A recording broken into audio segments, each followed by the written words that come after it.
में TV debate में आप जाते हैं और 1 मिनट में काम पूरा करते हैं। 1 मिनट से ज्यादा मिलता नहीं है वहाँ, लेकिन ये टीवी से ज्यादा लोग देखेंगे आज आपको। आइए डॉक्टर साहब। धन्यवाद बंटी जी। राष्ट्रीय बौद्ध महासम्मेलन के इस कार्यक्रम में तमाम मंचासीन,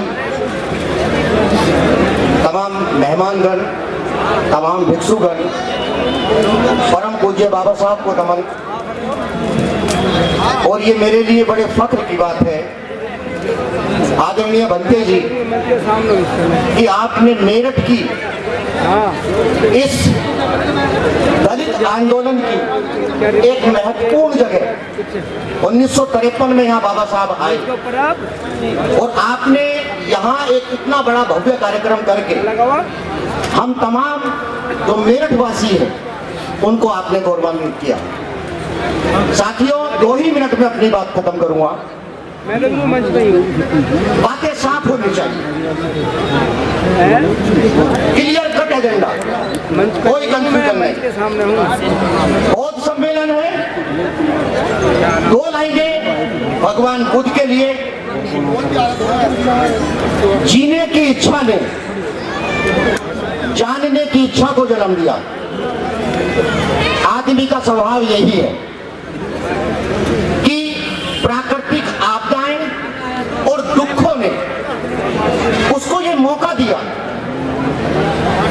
उसके अंदर एक इच्छा पैदा हुई और इच्छा ने ही कहीं ना कहीं धर्म को जन्म दिया। भगवान बुद्ध दुनिया के एक ऐसे क्रांतिकारी विचार बोध गया, दुख क्यों किसी भी धर्म ने कभी स्वीकार नहीं किया, दुख के कारण को किसी ने स्वीकार नहीं किया। सिर्फ भगवान बुद्ध ऐसे थे कि जिन्होंने दुख के कारण कहा कि दुनिया में दुख मौजूद है लेकिन दुख के कारण है। अगर कोई मनुष्य उन कारणों को जान ले तो निश्चित रूप से उसका निवारण होगा। एक बात साथियों, तमाम जो मंच ने कहा कि जातिवाद खत्म करें, जाति भारत की सच्चाई है और इस देश के दलितों को जितना जल्दी जान लें, क्योंकि भारत में जाति की तख्ती गले में डालकर जातिवाद के खिलाफ से भारत में ही बोला जा सकता है, किसी और जगह नहीं बोला जा सकता। मान्यवर काशीराम जी ने जब से जाति को दलितों की ताकत बनाया है तब से कुछ तथाकथित लोग ये जाति मिटाने का कार्यक्रम करना चाहते हैं। एक बात। दूसरी बात,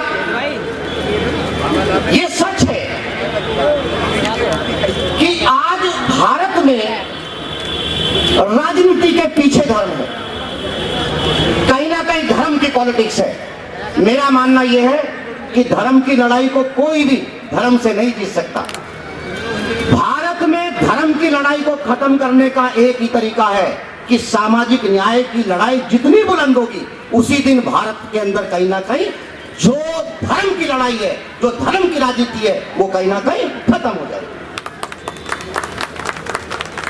भगवान बुद्ध से पहले धर्म एक धंधा है और वो बह पे पनपता है। तमाम धर्मों ने बह का व्यापार किया। भगवान बुद्ध ने पहली बार दुनिया को बताया कि धर्म कहीं ना कहीं मुक्ति का रास्ता है। दुखों का कारण जानो, उनका निवारण करो। उनके निवारण में ही सारी चीजें कहीं ना कहीं छुपी है। एक छोटी सी बात और कह दूं, जो कि अंतिम जो लाइनें हैं, हर आदमी यही जानना चाहता है। देखिए, हम दलित समाज के लोग हैं और एक बात मैं जरूर कहूंगा कि जय भीम के नारे लगाने से अगर बहुजनों की एकता टूटती हो तो मुझे ऐसी एकता के ऊपर चर्चा नहीं करनी। इसी सभागार के अंदर 1953 में बाबा साहब से कहा, बाबा साहब ने इसी मन से कहा, मेरे तमाम लोगों से बात हुई कि ये देश राजनीतिक रूप से आजाद हो रहा है, ये देश सिर्फ और सिर्फ राजनीतिक रूप से आजाद हो रहा है। इस देश में जाति रहेगी, इस देश में धार्मिक गुलामी कहीं ना कहीं रहेगी। मैं अपने अनुयायियों से यह अपील करता हूं कि 1857 की पहली आजादी की लड़ाई दूसरी आजादी की लड़ाई में कहीं ना कहीं देश आजाद हुआ। ऐ मेरे अनुयायियों, इस देश में कहीं ना कहीं तीसरी आजादी की लड़ाई को जिंदा रखना चाहिए। जो धर्म की आजादी होगी, जो सामाजिक आजादी होगी, जो सांस्कृतिक आजादी होगी, जो शैक्षिक आजादी होगी। एक चीज मैं छोटी सी बात जरूर कहूंगा कि देखो, कौन किस भगवान को मानता है मुझ पर कोई फर्क नहीं पड़ता। जब मैं जात को नहीं मानता, जब मैं राम को नहीं मानता, तो मैं रामचरित को कैसे मान लूं? आप क्यों चर्चा करते हो भाई? किशन भाई क्यों चर्चा करते हो? क्यों चर्चा करते हैं? हमने जितना समय सामने वाले को कोसने में लगाया है, अगर हम उतना समय, उसका 1/10 समय भी अगर भगवान बुद्ध की अच्छाई, दलित मूवमेंट की अच्छाई बताने में अगर खर्च करते, तो कहीं ना कहीं ये देश आज बुद्ध में हो चुका होता। एक छोटी सी बात के साथ, अभी एक हमारे साथी ने ये बात कही, दलित क्या है? मुझे दलित होने पे फक्र है। 1832 का दलित का मतलब अनुसूचित जातियों में आने वाली जातियां, मैं स्पष्ट करना चाहता हूं। 1832 का दलित ये कह रहा है, अंग्रेजों से एक चिट्ठी लिख रहा है, अहमदनगर एक जगह है, कि मुझे अंग्रेजी शिक्षा चाहिए। 1832 के दलित को सही से हिंदी नहीं आती थी, उसकी भाषा देखिए ना, कहाँ लड़ रहा है वो। अरे सर 1832 का दलित अंग्रेजों से ये कह रहा है कि मुझे अंग्रेजी शिक्षा दो, ये उसका दलित मूवमेंट है। 1960, आज आप जाति मिटाने की बात करते हैं, एक चिट्ठी और बताता हूं आपको। 1907 का दलित, 1907 के दलितों ने एक चिट्ठी लिखी जनगणना आयुक्त को कि हमको, हमारी जाति को, हम हिंदू नहीं है, हमको अलग किया जाए। और आपको पता होना चाहिए कि भारत में 1931 में जातीय जनगणना हुई थी, लेकिन दलितों की आबादी कब हुई थी? 1911 में। 1911 में 10 मानक थे। 10 मानकों के आधार पर तब के तात्कालिक जनगणना आयुक्त ने दलितों की आबादी को अलग कर दिया, और दलितों की ये अलग आबादी के आंकड़े थे, जिसने कहीं ना कहीं दलितों को आरक्षण दिलाने का काम किया। 1921 में बाबा साहब ने कह दिया था कि ये हमारी आबादी है और हमको इतना आरक्षण चाहिए। देखिए सर, तमाम बातें होंगी और बहुत सारी खामियां होंगी, लेकिन एक बात मैं जरूर कहता हूं कि दलित मूवमेंट आशावादी है, वो बहुत आशावादी है। उसके नेता निराश हो सकते हैं, लेकिन वो कहीं ना कहीं आशावादी है।